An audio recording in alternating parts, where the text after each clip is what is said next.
चंद्रपुर जिले के राजूरा स्थित infant Jesus हाई school के वसतिगृह के लड़कियों पर अत्याचार होने का मामला उजागर हुआ। चंद्रपुर के जिला सामान्य अस्पताल में हाल में 2 लड़कियों पर उपचार शुरू है। इन लड़कियों पर अत्याचार होने का आरोप है। इन्फेंट जीसस हाई स्कूल संचालित राजूरा के वसतिगृह की यह लड़कियां हैं। करीब 130 आदिवासी लड़कियां इस वसतिगृह में है, लेकिन इनमें से 7-8 लड़कियों पर अत्याचार होने का आरोप हो रहा है। इन लड़कियों की तबीयत बार बार बिगड़ने से उन्हें निजी अस्पताल में ले जाकर उपचार किया जाता था, लेकिन जिला अस्पताल में दाखिल हुई लड़कियों की प्रकृति गंभीर होने से उन्हें यहां लाया गया, जिससे यह मामला उजागर हुआ। मर्दानी महिला आस्था मंच की महिला पदाधिकारियों को इसकी जानकारी मिलते ही उन्होंने इस मामले की शिकायत पुलिस अधीक्षक की ओर की और इन लड़कियों की भेंट लेकर उनसे पूछताछ की, जिसमें उन्हें गंभीर बातें सामने आई, जिससे इस संपूर्ण मामले की जांच करने की मांग उन्होंने की है। असं जाणवलं की ह्या मुलींना त्यांनी चक्कर येते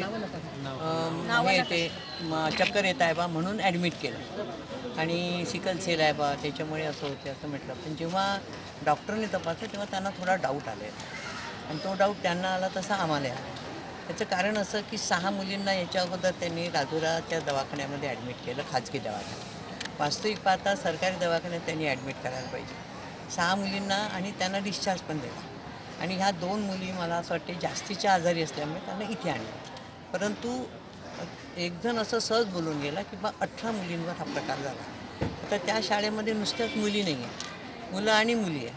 मग मुलं आणि मुली आहे तर मुलांना चक्कर नाही आली, एकाही मुलाला काही झालं नाही, फक्त मुलींनाच का, याचा विचार करण्याची आवश्यकता आहे। आणि दुसरं असं की मला इथे जो उपअधीक्षक आहे त्याचं काय नाव विरुळकर, तो मला डाऊटफुल वाटला, कारण तो इथे खूप मुजरी करत होता। आणि ती ठाकरे म्हणून जी आहे ती म्हणाली मी वार्डन आहे, मी रात्रंदिवस या मुलींमध्ये राहते। मग रात्रंदिवस मुलींमध्ये राहणाऱ्या बाईला या मुलींमध्ये असलेले बिघाड कसे लक्षात नाही आले किंवा त्यांच्यावर झालेले अत्याचार हे कसे लक्षात नाही आले। त्यामुळे या दोघांची चौकशी करावी आणि खऱ्या अर्थाने ह्या केसचा मोठ्या प्रमाणात उलगडा व्हावा। आणि 18 असो की 6 असो की 1 असो, मुलगी आपली आहे, ती कुणाची असली तरी शेवटी स्त्रीजात म्हणून ती माझी मुलगी आहे। आणि म्हणून सरकारला मी निवेदन देणार आहे की याचा सखोल चौकशी करा आणि जे गुन्हेगार असेल त्याच्यावर ताबडतोब कारवाई करा। आणि इतके दिवस या लोकांना 6 तारखेला ॲडमिट केलं, याचा अर्थ आधी काहीतरी गडबड झालेली आहे। त्यामुळे याची पूर्ण चौकशी करून या शाळेवरही कारवाई व्हावी, मुलींच्यावर त्यांनी अन्याय अत्याचार केले त्यांच्यावरही कारवाई व्हावी आणि ताबडतोब याचा निकाल पोलीस डिपार्टमेंटने द्यावा ही आमची मागणी आहे। बोलायला जायला म्हणजे त्या म्हणाल्या वय लहान आहे त्यांचे, एकीचं 9 आहे, 11 असे 11ही नाही आहे, कमीच आहे, 8 वर्ष 9 वर्ष आहे।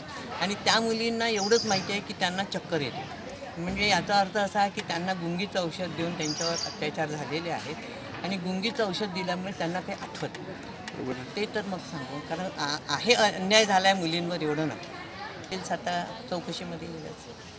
ह्याच्यात काळबेरं आहे एवढं 100% मला मान्य आहे।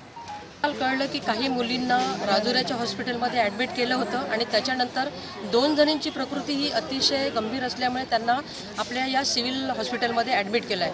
आणि त्याच्या हिशोबाने आम्ही आज जेव्हा चौकशी केली, आम्ही SP साहेबांशी बोलणं केलं, तर त्यांनी सांगितलं की 6 तारखेचा हा प्रकार आहे आणि काही मुली कमीत कमी 17 ते 18 मुली आहे, यांना अचानक चक्कर आला आणि त्याच्यामुळे त्यांनी राजुराची एक शाळा आहे त्याच्यामध्ये त्यांना ॲडमिट त्यांनी प्रायव्हेट दवाखान्यात केलं।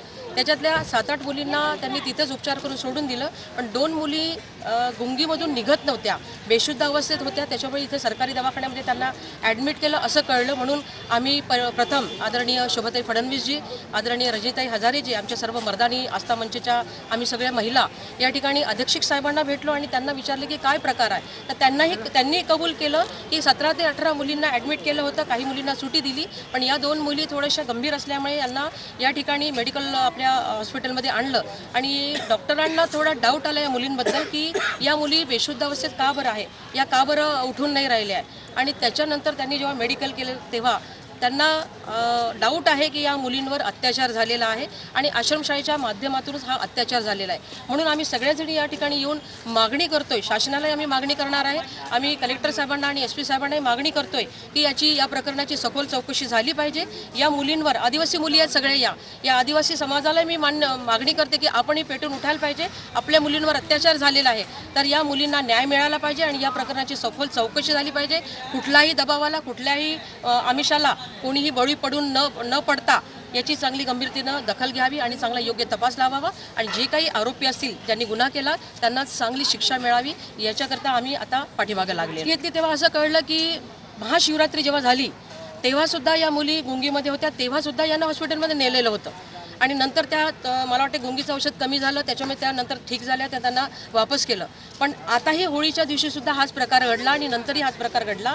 पण या 2 मुलींना ते गुंगीचं औषध जास्त प्रमाणात देण्यात आलं म्हणून यांची तब्येत ही रिकवर होत नव्हती, म्हणून यांना जनरल हॉस्पिटलमध्ये आणण्यात आलं आणि तेव्हा कुठे या प्रकरणाचा आम्हाला उलगडा लागला. म्हणून आज या ठिकाणी चौकशी करण्याकरता आम्ही आलो आहे. आमची एकच मागणी आहे की त्या आश्रमशाळेतल्या सगळ्या मुलींची मेडिकल तपासणी झाली पाहिजे. तिथले ते जे कोणी अधीक्षक आहे दोन्ही ते आणि महिला अधीक्षका हिची सुद्धा कसून तपासणी झाली पाहिजे.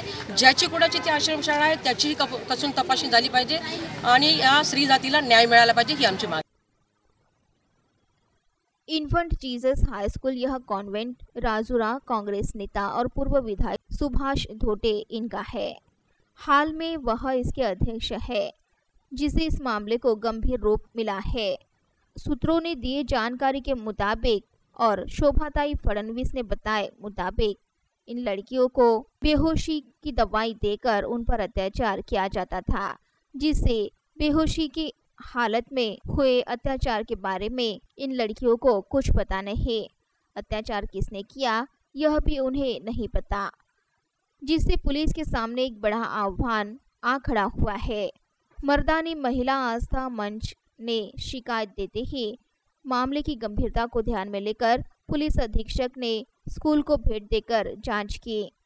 उन्होंने कैमरा पर प्रतिक्रिया देने इनकार किया, लेकिन जांच शुरू होने का उन्होंने बताया।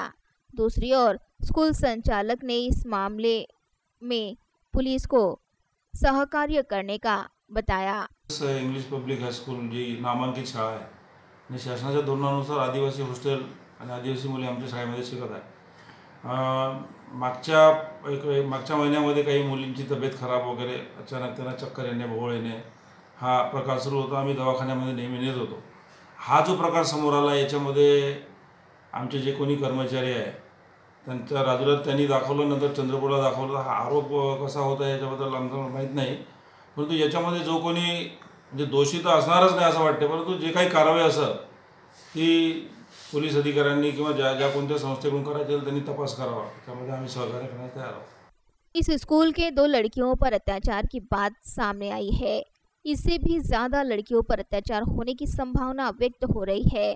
ऐसा होगा तो यह मामला कितना गंभीर है यह ध्यान में आता है, जिससे अब सभी की नजरें पुलिस की ओर लगी है।